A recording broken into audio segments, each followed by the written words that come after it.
The corner nook's neon sign didn't so much glow as sputter like a fish set ashore, washing the wet pavement in streaks of sickly pink and hospital green. Under that fickle halo, Amelia Russo kept the coffee pot swinging like a pocket watch you wear to keep time from running off. The Black River hissed into a cracked mug, steam climbing into the greasy air where it joined 10,000 other meals and mistakes. Her left hand tucked a rebellious strand of hair back into the bun that never quite held. Her right hand stretched a serviceable smile across her face for a man already rummaging in a wallet soft as laundry. Inside her, some clock no longer ticked, but still knocked, steady as a jogger who doesn't care if there's a finish line, just keeps moving because stopping feels worse. Henderson's voice knifed through the swinging kitchen door, sharp as a cheap blade that's done enough damage to earn a name. "Russo, check on 4. You ain't paid to sightsee." She pivoted, said yes sir in the tone you use when the word means nothing, but keeps you from losing more than your temper, and ghosted across the checkered tile, where dry patches and slick patches took turns lying in wait. Her bones felt like a dishcloth wrung out past reason. Yet in the deep of those big brown eyes, a shade meant for hope, something persistent kept glinting, like a coal unwilling to admit the fire was over. Night in Oakhaven sounded like a foundry bus's hammering, sirens welding edges onto the dark, while rain breathed up from the grates with a metal tang you could taste if you'd skipped supper. When her shift ended, Mia gathered the day napkins, nickels, the half-complaints customers parcel out like communion, and slid through the back door where the dumpsters crouched, like bad habits that never learn manners. Between them gaped a shadowed notch in the brick, a pocket the wind had made for itself, and there he was, a man shaped mostly by absence, hair matted into ropey strands, beard tangled like fishing line salvaged from worse waters, one leg stretched ramrod under a cocoon of dirty rags, propped on a plastic milk crate that had seen too many lives. He did not jingle a paper cup. He did not reach. He held still the way a hard truth does, quiet, stubborn, impossible to walk around without clipping your shoulder. The first night she saw him, something in her went slack, then tightened again in a motion so practiced it might have been muscle memory. She turned back through the steel door, ladled beef stew into a clean bowl, potatoes, carrots, and pepper crowding up like neighbors, leaning over a fence and grabbed a spoon and 2 slices of bread because bread says what words can't. Out in the alley, she set the bowl down, not too close, not too far. "From the diner," she murmured, the steam stroking her cheek like a small forgiveness. "Still hot?" He didn't answer. His eyes flashed blue and quick as a fillet knife, then shuddered like he'd remembered invisible was safer. Morning found the bowl wiped clean and nested by the dumpster, neat as a thank you written by someone who forgot how. After that, the ritual held. A burger abandoned by a picky appetite. A soup whose heat still meant kindness. Fries drowning in their own salt, rescued and reborn. Jessica, whose perfume had the bargain bin bravery of a loud dress, watched Mia build a plate one night and curled her lip. "You off your meds? Feed that creep, and Henderson'll have your apron hanging from the rafters." Mia kept her eyes on the mashed potatoes, working a crater for gravy like a modest engineer. "It's leftovers," she said. "Trash tomorrow." Jessica laughed, the way glass laughs when it's about to break. "He'll follow you home. Then you'll be on leftovers too." Mia did not explain. She was not in that business lately. The only thing she could still control was the direction of a small kindness.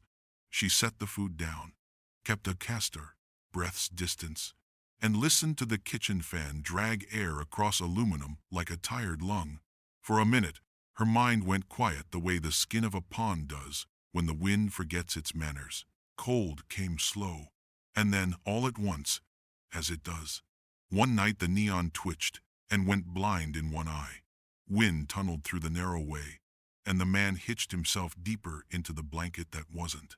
His bad leg, if that's what it was, shook under the bandages. Mia felt her own jacket failing at the seams of its duty, zipped it up, then unzipped it and shrugged it off. If good sense had a voice, it was sleeping. She eased the jacket over his shoulders, her fingers pausing in that little zone where fear and courage have a polite standoff. He looked up, the surprise on his face as warm and human as a kitchen light at 4 a.m. "You need it more than I do," she said, teeth trying to chatter and keep their dignity at the same time. She turned for the door. "Wait." The word came through a throat out of practice, rough-grained but sound. She froze like a rabbit whose timing failed. He was watching her full on, blue eyes, newly present. "Thank you." The syllables carried no fancy. They were a penny with its shine, rubbed off still money, still worth enough to buy a little breath. She nodded, blinked like maybe the alley had kicked a bit of grit into her eye, and carried the quiet back inside like contraband that does a body good. The apartment she shared with her mother had the dimensions of a suitcase and the air of an exam room after hours. Disinfectant lived in the curtains. The old space heater wheezed in the corner like something that wanted to be retired and was afraid to ask. Maria Russo lay in a hospital bed that had colonized the living room, where a cheap organ once trembled under her laughter. Now her eyes, same brown as Mia's, only older and deeper, floated heavy as river stones. Mia changed the sheets, checked the fever, counted pills, with a care that had learned its trade on the job. The plan to be a nurse hadn't died. It had been filed under someday, that drawer, where every bill eventually learns to live. Garbage trucks clanged dawn into being. Mia waded through puddles that hoarded the city's secrets and caught her bus, whose plastic seats held the temperature of a grudging handshake. Outside the fogged window, graffiti raced by like someone else's diary. She slid fingers into the pocket of the jacket she no longer had finding. Instead, the smooth gray stone he'd left weeks ago in the cradle of a clean bowl. It had been worried down to a sheen by thumb and time. It said what men a few words say by doing, and she kept it for that.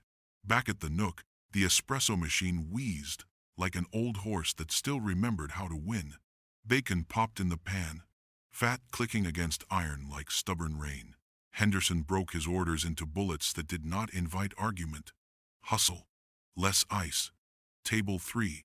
They stuck in the ear like tacks, individually non-fatal, collectively something you wouldn't wish on a friend. Mia counted tips by feel, the paper making its whisper, and reckoned the whisper wouldn't yet drown the thunder of a past-due notice.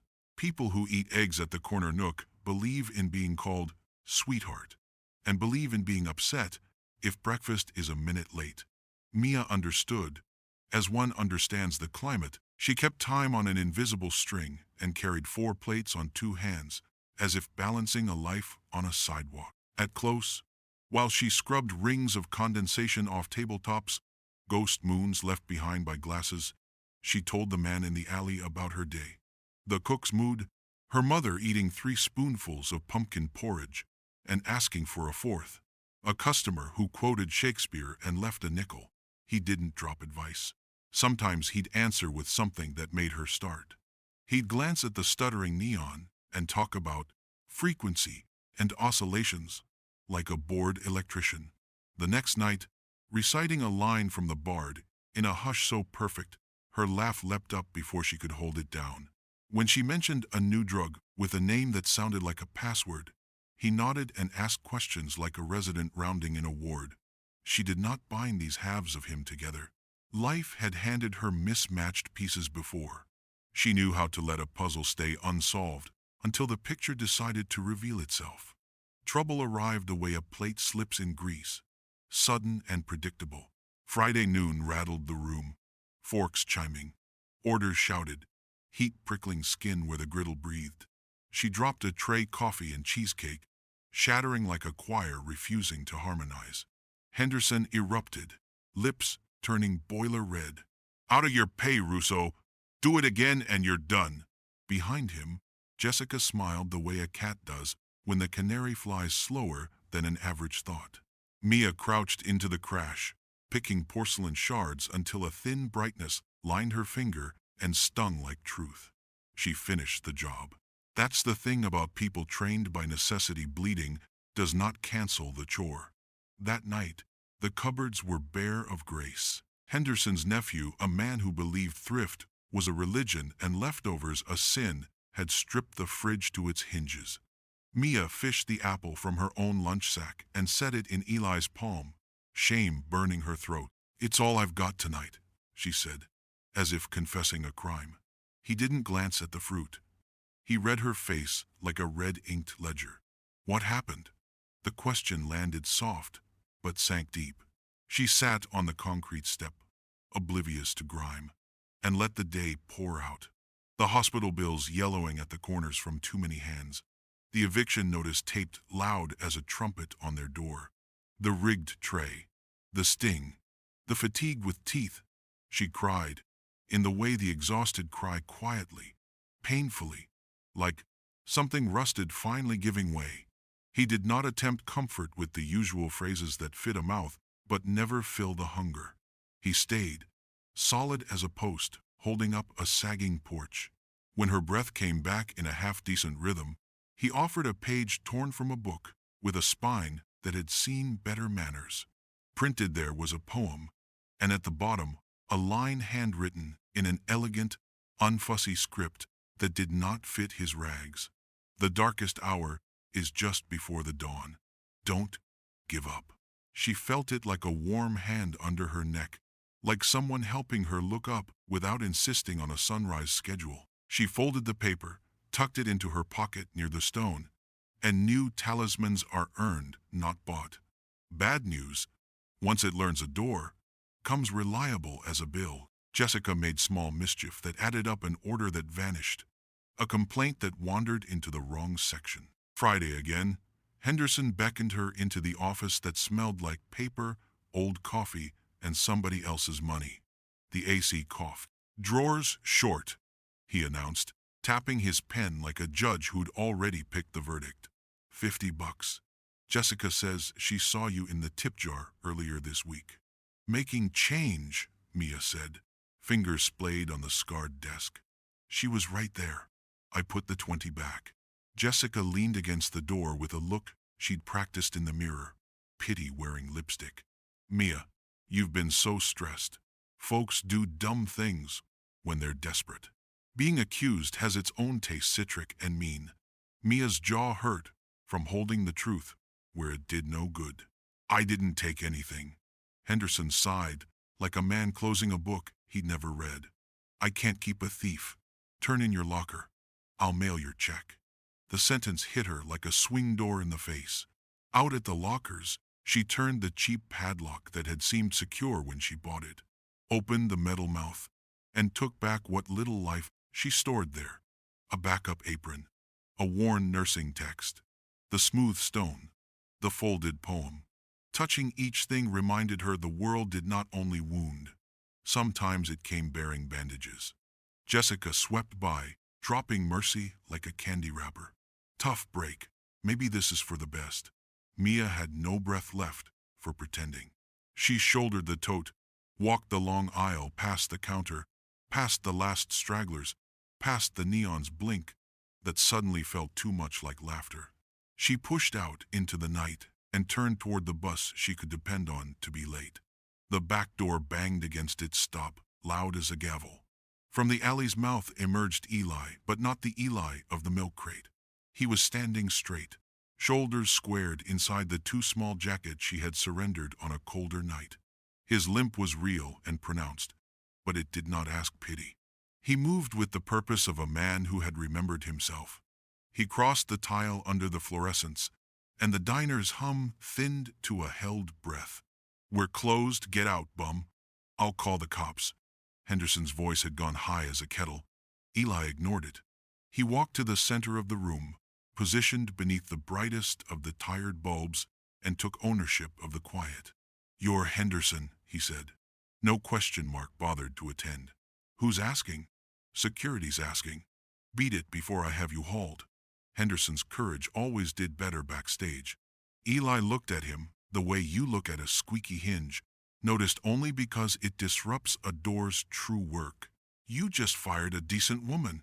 He tipped his chin toward Mia, who had stopped near the entrance, heart banging like it thought it was a drummer. Amelia Russo. Then to Jessica. And you small cruelty in high heels. Her flinch was small, but it made a sound she would hear later. Henderson seized the phone as if it could float. That's it, I'm dialing. Don't, Eli said. Hands easy at his sides. The door opened, and two men in quiet black moved in like the idea of consequence gaining form. Their cologne was clean steel. The corner nook's atmosphere changed density from greasy to charged. Mia heard her own breath queue up behind her ribs. The last customers found sudden interest in their ketchup. Eli drew a sleek phone from the jacket's inner pocket, a magician pulling truth from a rag, and placed the call on speaker. The voice that answered had the crispness of a starched napkin. Mr. Vance, is everything all right? The name drove into Mia's memory like a tack into cork. Vance on construction cranes and skyscraper hoardings, in headlines and the kinds of business sections she used to stack for others. Fine, Eli said, eyes never leaving Henderson's. Catherine, 2 items. 1. Inform legal to terminate the management contract of Mr. Gerald Henderson for gross mismanagement and unlawful dismissal. 2. Confirm ownership of the property at 14th and Elm. If it's not ours, buy it. Understood, Catherine replied, mild as tea that still scalds. I'll have documents in an hour. When the line clicked, there were no diners anymore. Only a man losing grip on a life that had taught him how to bully, and a man whose voice casually rearranged maps. Henderson paled from tomato to paper. Jessica's mouth drew tight as a shoestring. Eli turned to Mia, and the look did what good looks do. Steadied the furniture in a room that's been shaken. Amelia, he said gently, the warmth of a kitchen light left on. I owe you an explanation. Why sat up like a cat on a windowsill? Why did a man in rags command a voice that made building deeds walk? Why could a ghost in an alley turn solid in shabby light? But she'd heard the name, and more than the name, she saw the same eyes that had said thank you as if it were debt payment, not favor. He held out a hand clean now, fingernails trimmed, faint surgical, scars laddering a knuckle if you bothered to notice. She looked at the hand, then into those blue eyes that had learned both winter and mercy, and placed her palm in his, said, the way you set a cup down in a circle left by someone else's cup. The sedan's leather was soft enough to make a poor person suspicious. Inside, the city fell away to a muffled hush, as if money were a kind of soundproofing. The glass showed her streets she only ever saw in magazines, where light had different manners and buildings dressed for photographs. In the private elevator, the air was the temperature of things not meant to be touched. When the doors opened, space spilled out, floor-to-ceiling windows, dropping the city in a carpet of light, furniture with the hush of new money, art that knew it didn't have to explain itself. A woman in a suit that had been persuaded into submission by a very good tailor held a tablet, and her poise in equal measure. Mr. Vance, she said, legal is drafting. The building's owner is receptive. Your mother called twice. I'll return it in the morning. Tell her I'm safe. Catherine offered Mia a look of polite curiosity and vanished like a stagehand who never misses a cue. Mia stood in the middle of all that glass, her tote suddenly a relic. The room smelled of polish and expensive quiet. She tightened her grip on the strap, hearing the small creak of worn leather like a stubborn habit refusing to be ashamed. 2 pictures overlapped in her head and kept refusing to resolve. Eli in blankets, Eli under chandeliers. She drew breath the way swimmers do before the long lap. Your mother? She said, the words slipping out short and sharp as a tack. She calls you. You've let people think you were dead. And you've been what? Conducting a social experiment in an alley? He flinched. It was subtle, but there. It's complicated. She laughed, bitter and brief. I fed leftovers to a billionaire. I cried to a man who could buy the block I live on. Complicated seems polite. She paced 3 steps and back, the carpet swallowing sound. Was I a pastime? A story for your friends with better wine? No, he said, and the words strained. He stopped a step shy of her reach, hands open by his sides, like he'd been searched for weapons and passed. Never.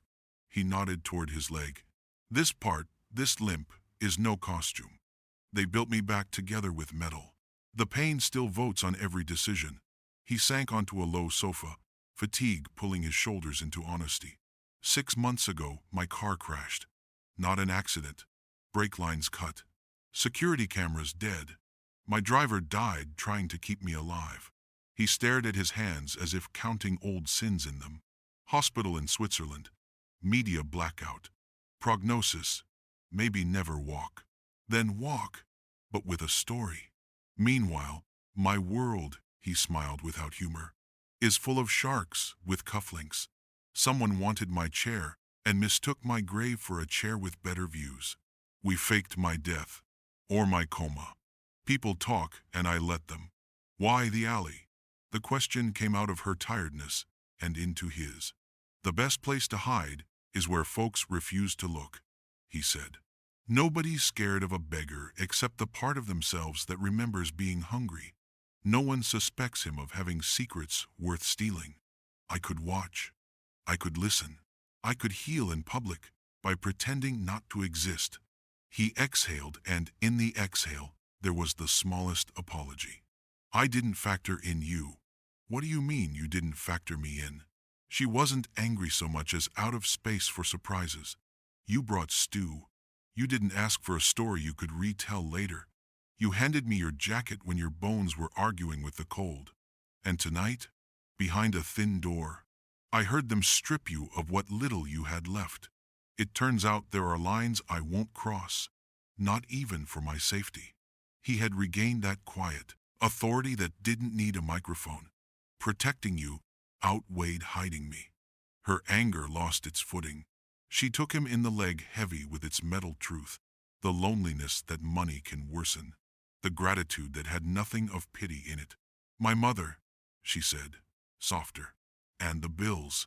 He nodded once, the way good decisions do. Handled. A transport is on its way to move her to the Harrison wing.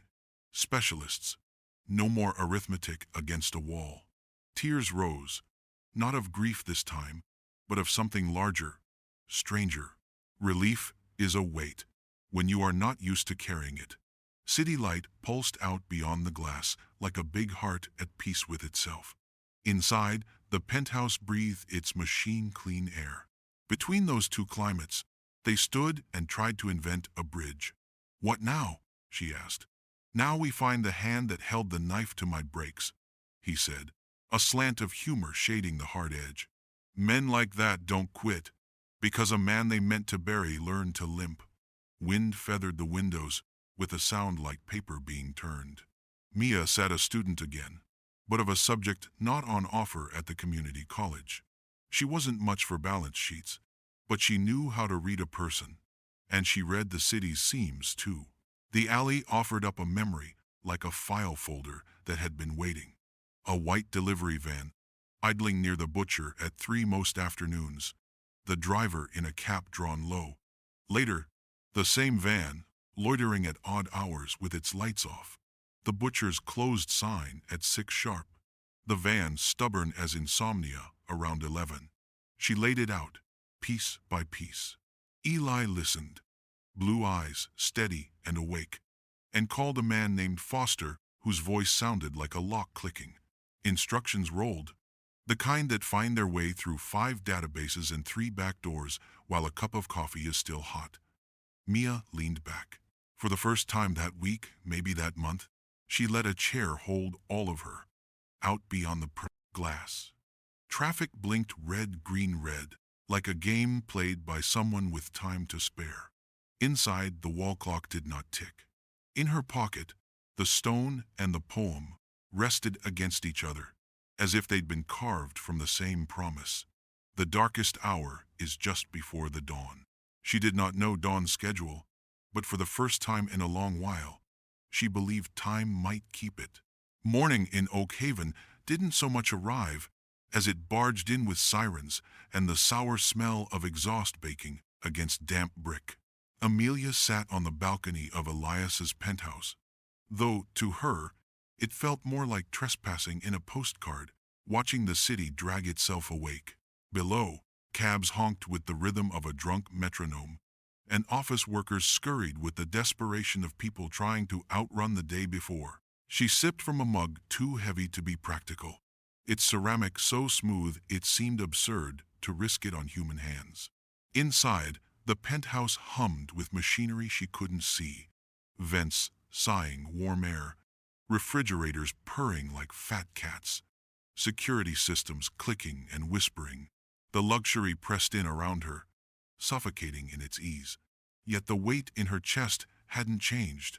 She still felt like the diner waitress holding on to her mother's hand in a dim apartment, waiting for a bill she couldn't pay to drop like a stone. Elias had vanished into his study, a glass-walled chamber stuffed with screens and books, where the blue glow of monitors lit his face like moonlight cast on stone. He hadn't asked her permission to make her mother's debts vanish. He hadn't asked whether she wanted her life turned inside out. He had simply done it. And now, she was adrift in a sea where she didn't know how to swim. When he finally emerged, he wore a charcoal jacket cut to perfection, the kind of fabric that made the air around him feel more expensive. His limp was pronounced, but his stride carried the kind of authority that bent silence to its shape. "Amelia," he said, his voice softer than the steel it carried the night before. "I want you to see something." She followed him into the study. The room smelled faintly of leather and machine oil, as if power itself had a scent. On the desk lay a series of photos spread like a crooked hand of cards. A white van parked at odd angles in alleyways, a man in a cap, grainy footage of blurred license plates. Elias tapped one photo with a finger that bore a thin scar across the knuckle. "This man," he said, "is no delivery driver. His debts were cleared weeks before my brakes failed. We traced the money, a shell company tied loosely, but enough to Croft Holdings." The name sat heavy between them, Julian Croft. Even Amelia, who lived in a world far from stock tickers and contracts, had heard the name whispered on the radio during the news breaks at the diner. Ruthless, brilliant. A man who smiled only for photographs. And even then, as if the act cost him, Elias's jaw tightened, the muscles shifting like cables under tension. "Julian and I grew up together. Once, we shared boats, schools, summers. Now he wants everything I built or inherited, depending on who you ask. He won't stop until the city writes my obituary twice." The words hit Amelia like a chill draft through an open door. She had stumbled into something far larger than her own struggle for rent money. She thought of her mother, fragile as glass, now under the care of strangers whose hands were steady but unfamiliar. She thought of herself, a waitress who had become a liability overnight. "What about me?" she asked, her voice steady, though her hands trembled around the mug she still clutched. "If he knows you're alive, he'll know I'm the one who saw you in that alley. What happens when he decides I'm the easiest way to hurt you?"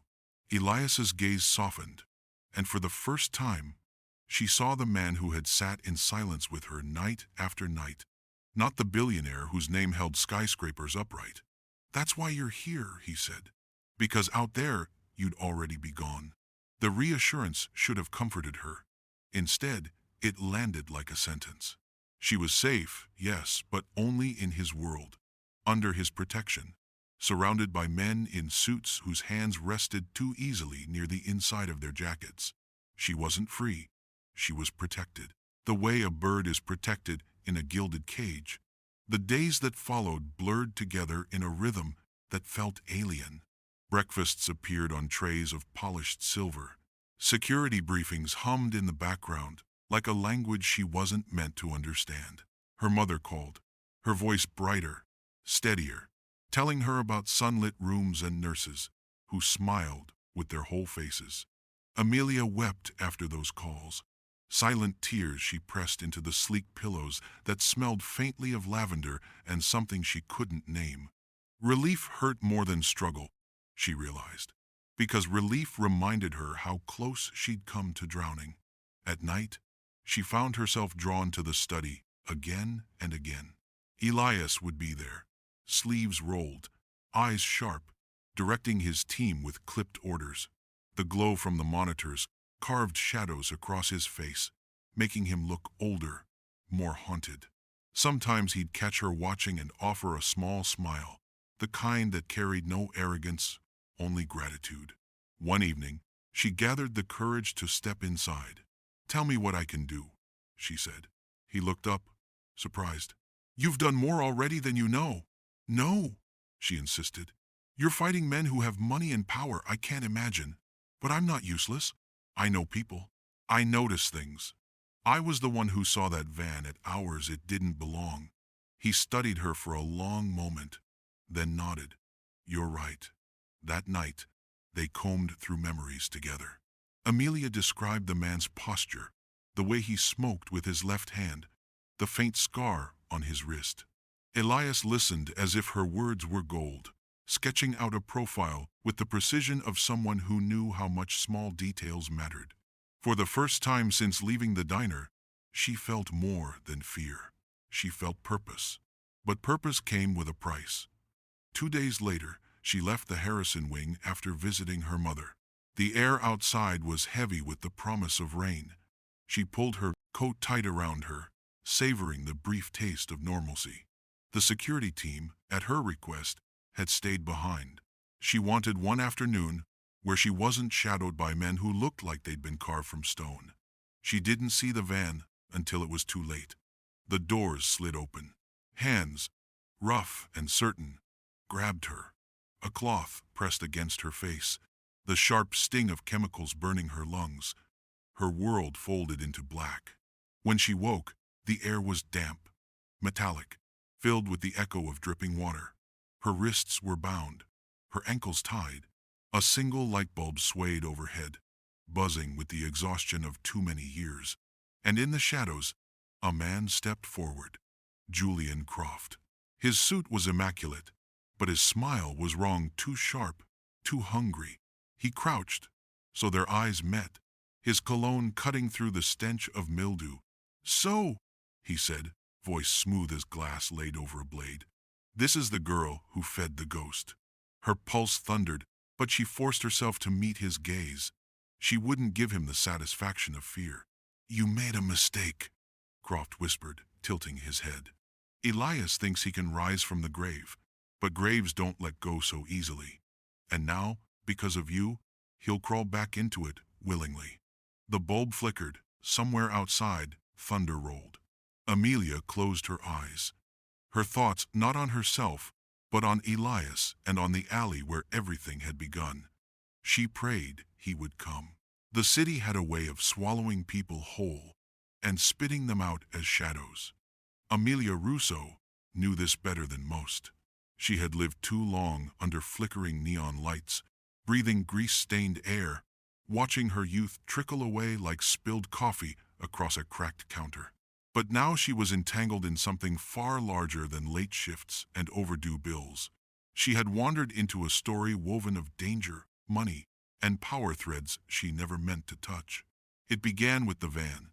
She had just left the Harrison wing after a quiet visit with her mother, the air sharp with hospital disinfectant that clung stubbornly to her clothes.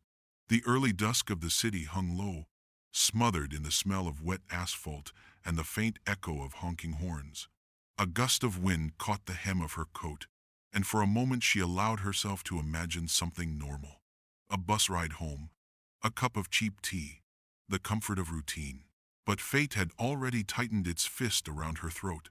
The white van appeared soundlessly, nosing up to the curb with the patience of a predator. Its sliding door snapped open before Amelia could blink. 2 men burst out, faces hidden under caps, hands hard as iron, one clamped over her mouth, the other around her waist. Her cry was smothered in an instant. The smell of leather gloves and cigarette smoke filled her nose as she was dragged off her feet. The pavement tilted away beneath her shoes, and the city kept on moving as if nothing unusual had happened, just another girl swallowed by the machine. Inside the van, it was darker, the air stale with gasoline and sweat. Her body thrashed in the confined space, but her captors knew their trade. A knee dug into her ribs. A voice hissed quiet, with the certainty of a knife against skin. The door slammed shut, sealing her off from the world. Then he revealed himself.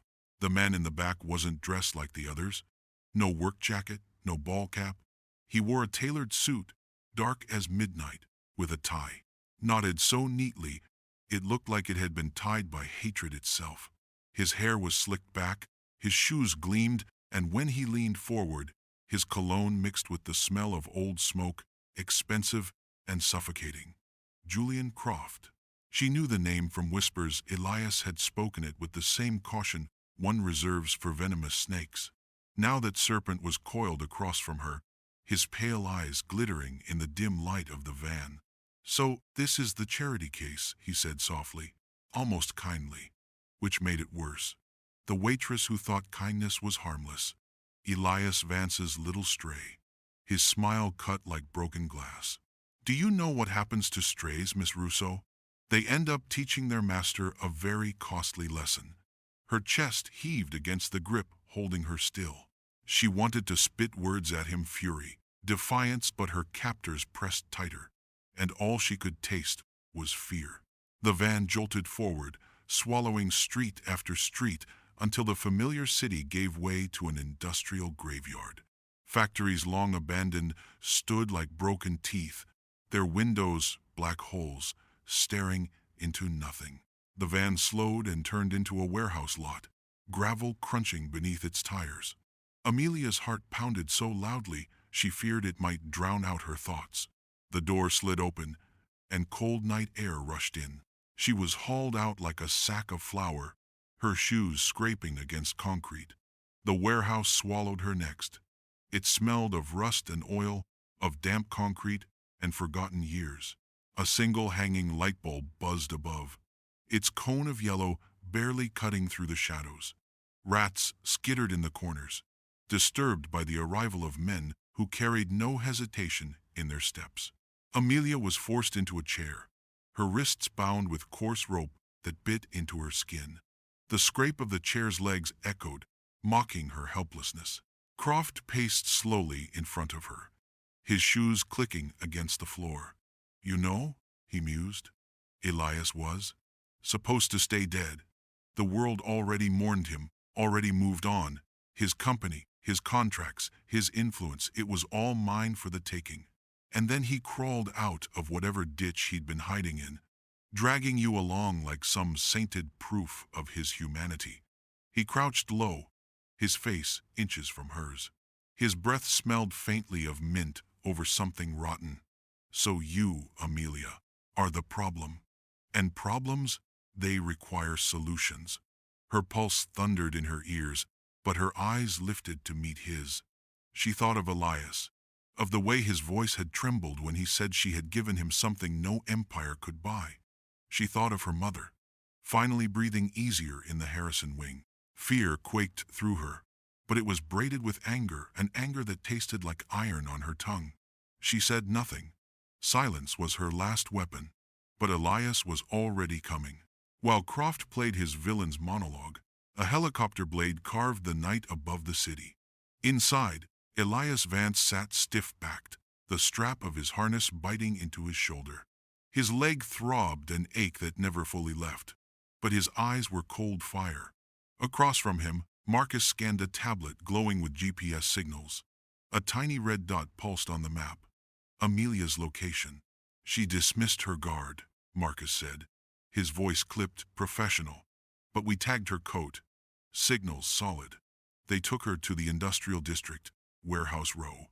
Elias exhaled once, slow and steady, but his fists were clenched white. "Bring me there. Now." The helicopter tilted, city lights scattering beneath them like shaken stars. Elias's mind was a storm, memories colliding the first night she handed him a bowl of stew, The quiet monologue she thought he didn't hear. The apple she gave when she had nothing else. And now she was in Croft's hands. Because of him. If harm touched her, no empire on earth could absolve him. The warehouse shook with its own small orchestra, water dripping from pipes, the restless shuffle of men waiting for orders, the faint hum of that buzzing bulb. Croft spoke again, circling Amelia like a wolf. Do you know what power really is? It's not money, not influence. It's control. Elias has always thought he could control the narrative, the market, even fate. But now he'll learn what it feels like to lose control. When he finds out you're gone, he'll break. And when he breaks, his empire crumbles. A sudden noise split the night, the distant thrum of rotor blades. Croft's head snapped upward. His men shifted nervously, hands moving toward weapons. Amelia's heart leapt despite herself. She knew that sound. The doors burst inward with the force of a storm. Elias's men poured in, black-suited shadows armed and precise.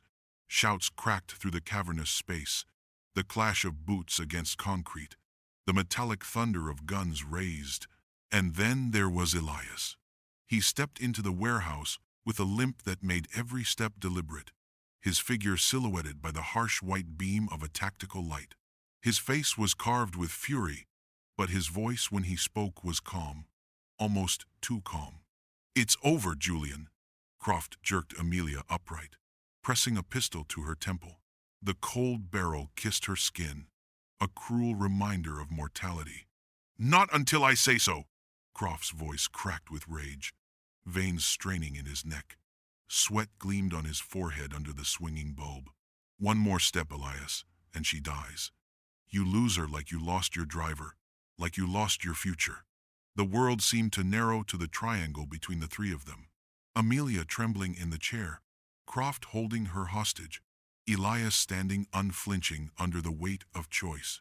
But Amelia was no longer the timid girl who cried over a broken plate.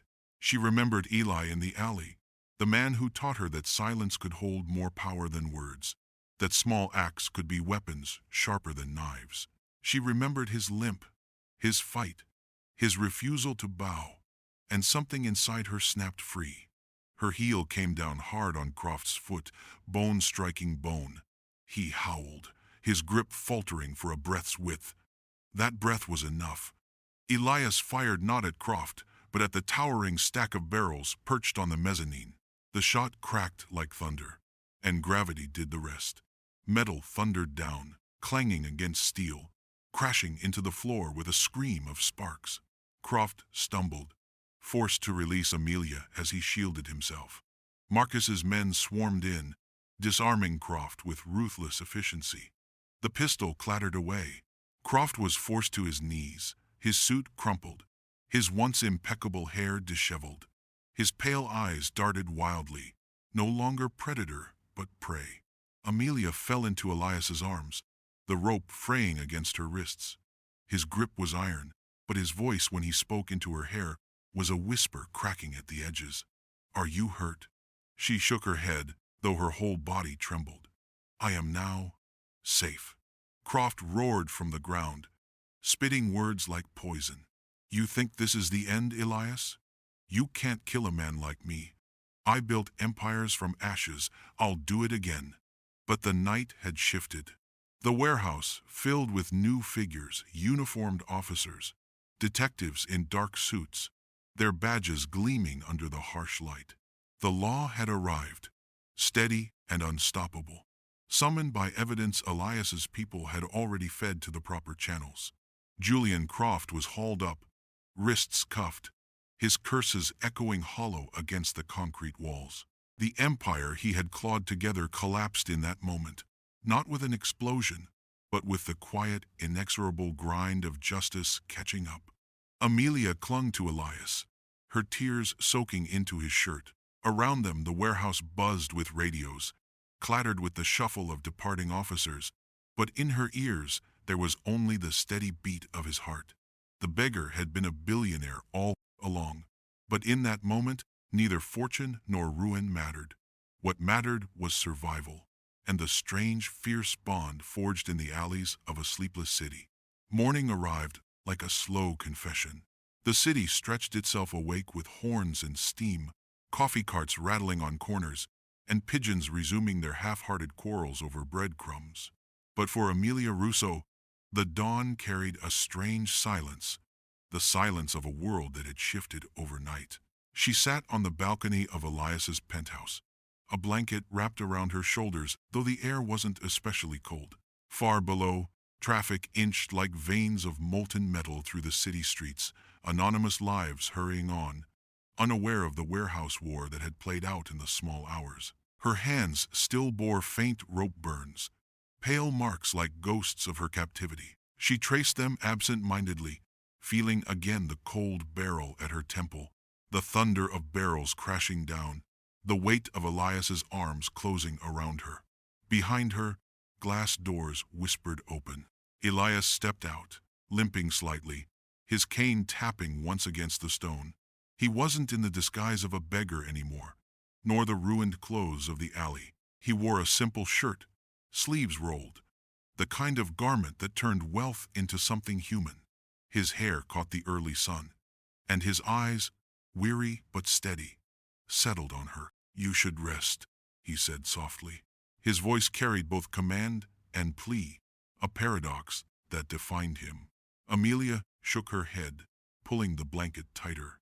"Every time I close my eyes I see him. Croft, his face, that gun, the way he said my name like it was already carved on a gravestone." Her voice faltered, but she pressed on. "How do you just keep breathing after something like that?" Elias lowered himself into the chair beside hers, the cane resting across his lap. The city hummed below, a lullaby of indifference. He leaned forward, elbows on his knees. "You don't keep breathing the same way," he said. "You breathe differently, shallower, sharper, like the air's grown teeth, but you keep breathing all the same, because you've survived, and survival doesn't wait for peace." The truth of it settled heavy in her chest. She looked at him, this man who had been both shadow and fortress. "Why me?" she asked suddenly, the question that had gnawed at her from the start. "Out of all the alleys, all the diners, all the people you let me in, you trusted me with pieces of yourself. You didn't trust anyone else. Why?" His gaze flicked toward the horizon, where the sky was brushing itself with hesitant pink.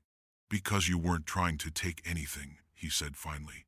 "Everyone in my world wants something: power, money, influence, pieces of me they can use. But you gave me stew, bread, silence. You gave me your jacket when you had none to spare. You gave me your last apple, that's why. Because in a life built of transactions, you were the only gift." Her throat tightened. For all the skyscrapers and fortunes, for all the armies of lawyers and soldiers he commanded, Elias Vance sat beside her like a man stripped to the bone, asking only to be seen. "Then what happens now?" she whispered. The question hung like smoke.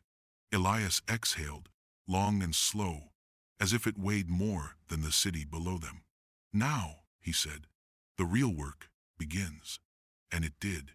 Croft's arrest had cracked open more than one vault of secrets. Investigators descended like vultures, unearthing paper trails and hidden accounts, contracts written in blood disguised as ink. Elias spent long days in meetings with attorneys and regulators, his name crawling back into headlines as a man risen from death to demand justice. His empire trembled but held, bolstered not by fear but by a new current of respect. He had survived an attempt on his life, and the city admired survival almost as much as wealth. Amelia watched from the edges of this world, half participant, half outsider. She attended hearings where Croft's lawyers spat objections like venom, and Elias's evidence was laid bare, with surgical precision.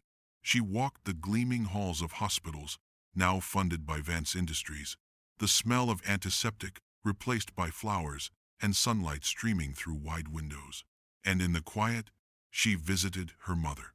Maria Russo blossomed in the Harrison wing, color returned to her cheeks, her laughter crept back in hesitant bursts. One afternoon, Amelia found her mother propped against pillows, knitting with clumsy determination. "This place," Maria said, eyes misty, "it's like being given back pieces of myself I thought were gone forever. Elias did this, didn't he?" Amelia nodded, her chest full and aching. "Yes, he did." Her mother smiled faintly, fingers working the yarn. "Then don't let him slip away, Mia Stella. Men who build towers may forget how to build homes, but if he remembers, hold on." The words rooted themselves deep. Elias, for his part, moved through storms with the steadiness of a man who had already walked through fire. He was at once more visible than ever, his face splashed across papers, his name whispered in boardrooms, and more private, retreating each night to the penthouse where Silence and Amelia awaited. They found a rhythm. Breakfasts eaten by floor-to-ceiling windows, the clink of silverware softened by laughter. Afternoons spent in the quiet of the Harrison wing, Amelia reading to her mother while Elias conferred with doctors. Evenings heavy with strategy sessions, documents spread across tables, Amelia listening, learning, asking questions that sometimes cut sharper than Marcus's analysis. Yet under it all was the shadow of Croft's words. "You're going to be the instrument of his downfall." She carried them like a scar, fearing each quiet moment was the prelude to another strike. That strike came, not with bullets or kidnappings, but with whispers. Tabloids dug claws into her story, painting her as the poor waitress who had bewitched the billionaire. Headlines screamed of manipulation, of gold digging, of scandal. Paparazzi camped outside the Harrison wing, their lenses hungry. One evening, she found herself cornered by a reporter in the lobby, his microphone thrust like a weapon. "Miss Russo, how long have you been involved with Mr. Vance? Were you aware of his fortune when you began this relationship? Are you leveraging public sympathy for personal gain?" The words stung sharper than Croft's gun ever had. She fled, breath ragged, back to the penthouse where Elias found her curled on the floor of her room, shaking. "They're tearing me apart," she whispered. "I was nothing, and now they say I'm poison." Elias knelt, his cane clattering softly as he set it aside. He lifted her chin with one finger, his eyes hard as tempered steel. "Listen to me, Amelia. They can strip my name, my company, my fortune, but they will never touch what you are. You are the woman who saved me when I was rubble. You are the one thing in this whole damn city I don't have to doubt." She wanted to believe it, wanted to carve those words into her bones, but doubt is a stubborn parasite. The turning point came in a courtroom, under the blinding white lights where Croft's empire was finally laid bare. Amelia was called to testify. The lawyers tried to paint her as a manipulator, a liar, a desperate waitress clinging to fantasy. Their words dripped poison. But when she spoke, her voice trembling at first, then steady cut through. "I didn't know he was Elias Vance," she said. "I thought he was just a broken man in an alley. And I gave what I had, because it was the right thing to do. You can call it naive, you can call it foolish, but it was real. And sometimes the smallest act of kindness is the only thing that keeps someone alive." Silence followed, heavy and undeniable. Even the judge's gavel couldn't quite break it. That was the moment Croft's last defenses crumbled. His smirk faltered, his lawyers slumped. Truth, once spoken, has eminent, a way of cutting chains. When it was over, when Croft was sentenced and led away, when cameras flashed like storms outside the courthouse, Elias leaned close to her and whispered, "You saved me again." Months passed, and the city found new scandals to devour. The headlines faded, the whispers dulled. In their place, something steadier grew. The Maria Russo Foundation opened its doors with a ceremony under soft golden lights, the smell of fresh paint mingling with roses in the lobby. Doctors and patients filled the space, their faces a gallery of hope. Amelia stood on the stage, her mother beside her in a wheelchair, Elias at her side. She spoke not with grandeur, but with the quiet certainty of someone who had lived both hunger and grace. "We can't erase suffering," she said, her voice carrying in the hushed hall. "But we can meet it with compassion. And sometimes, compassion is enough to turn survival into life." The applause rose like a tide, warm and unrelenting. That night, back on the balcony, Elias handed her something small, the polished stone. Smooth, gray, ordinary, and priceless. "I kept it," he said, "through all of it. Because it reminded me that fortune means nothing if you can't give, if you can't be human. You gave me this, and it was worth more than everything I owned." Tears blurred her vision, but she smiled through them. "Then keep it," she said, "because I'll keep you." The city stretched before them, sleepless, relentless. But in that moment, wrapped in the quiet between sirens and stars, Amelia Russo and Elias Vance found something the city couldn't steal. Not money, not power, not survival. They found home. The city had a way of pretending nothing ever happened. Give it a few months, and even the grandest scandals turned into footnotes, buried under fresh gossip, new disasters, louder catastrophes. Yet for Amelia Russo, walking through Oak Haven, after everything, the sidewalks did not look the same.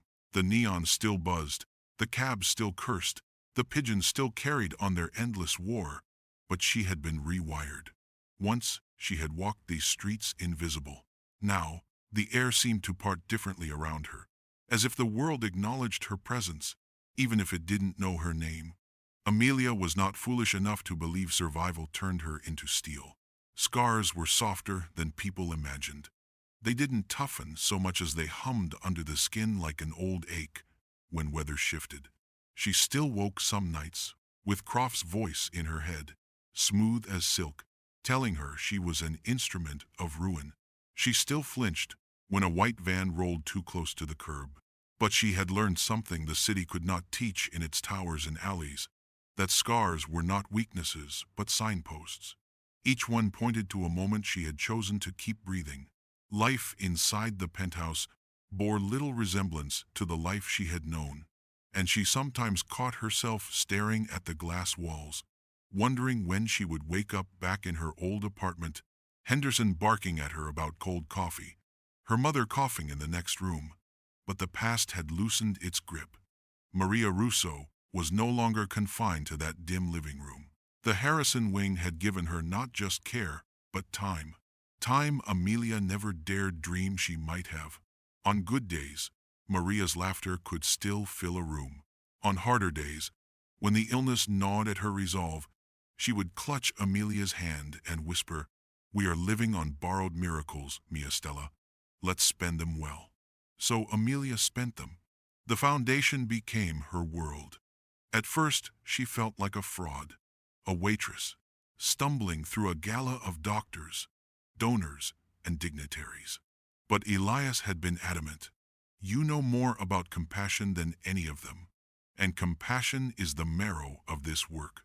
Slowly, she learned the rhythms board meetings, heavy with jargon, fundraising dinners, where steak was served under crystal chandeliers, endless phone calls with researchers who lived on the border between brilliance and madness. She carried her mother's voice into every room. "Don't let them forget the patients," Maria would remind her, and Amelia never did. There were evenings when exhaustion weighed so heavy she thought her bones might crack under it. She would kick off her heels in the elevator, clutching reports in one hand, and walk barefoot into the penthouse to find Elias waiting with 2 glasses of wine. He'd look at her with that quiet half-smile, the one that said he understood without words. They'd sit in silence, the city lights sprawling like spilled jewels beneath them, 2 survivors sharing the fragile luxury of peace. But peace was never permanent in Elias Vance's world. His limp was a constant reminder. He hated the cane, cursed it under his breath when it clattered against marble. He pushed himself too hard in therapy, sweat pouring, teeth gritted, as if sheer stubbornness could bend bone faster than nature allowed.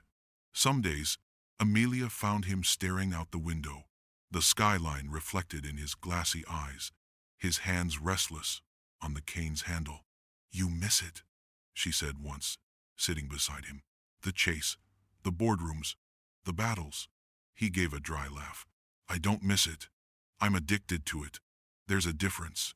Then softer, "But I've found something harder to fight for now. And that scares me more than Croft ever did." She knew what he meant. Loving someone was a different kind of danger. Money could be lost, power stolen. But love made a man vulnerable in ways assassins never could. Still, they built a life, stone by stone. He showed her the hidden corners of his empire, the warehouses where engineers tinkered with machines that might change energy forever, the research labs where scientists whispered about breakthroughs, the farms upstate that grew food destined for tables she once served at. He walked her through his empire not as a king showing off treasure, but as a man saying, "This is what I'm responsible for. This is the weight I carry." And she carried hers. The foundation flourished, not because of his wealth alone, but because she refused to let it become another gilded charity. She sat in hospital waiting rooms, listening to patients describe what it meant to fight their own bodies. She walked through clinics where peeling paint testified to decades of neglect, and she made notes, demanded budgets, pushed until change happened. Her voice, once timid, apologetic, hardened with conviction. She wasn't just Amelia Russo, waitress anymore. She was Amelia Russo, director. The city noticed, quietly at first, then louder. Articles began to appear, not in tabloids but in journals, in Sunday features that spoke of a woman turning grief into action. She hated the photographs. She always thought she looked too tired, too plain, but she couldn't deny the truth they captured. A woman who had stepped out of an alley's shadows and claimed her own light, yet the ghosts never left. Sometimes, when she walked past a diner on a corner, the smell of burnt coffee and frying bacon would hit her like a fist. She'd remember Henderson's sneer, Jessica's smirk, the shame of broken plates. She'd remember the polished stone Eli had left on the step, how heavy and precious it had felt in her palm. And she would remind herself that even palaces were built from small stones. One night, long after the city had gone to bed, Amelia stood on the balcony, the polished stone in her hand, smooth against her skin. Elias joined her, limping slightly, his cane forgotten. Inside, he slipped an arm around her waist. "You ever wonder," she asked softly, "what would have happened if I hadn't taken out the trash that night? If I hadn't seen you in that alley?" He smiled, sardonic, weary. "Then I'd probably still be there, smelling like rot, waiting for someone else's kindness. But no one else came. You did." He kissed her temple, his breath warm against her skin. "Sometimes the universe only gives you one chance." We took it. The wind stirred, carrying the city's scents, hot asphalt, late-night food carts, the faint tang of rain on metal. The lights below flickered, each window holding its own story, its own battles and small mercies. Amelia held the stone tighter, the city spread beneath her, and thought of the waitress she used to be, the beggar he used to pretend to be, and how both masks had shattered. They were not perfect, they were not healed, but they were alive. And alive was enough. Because in the end, the story of Amelia Russo and Elias Vance was not about money or power, not about scandals or boardrooms. It was about two people who found each other in the unlikeliest of places, a back alley behind a greasy spoon diner, and decided, against all odds, to keep breathing together. And in a city that forgot most stories before they began, this one would not be forgotten.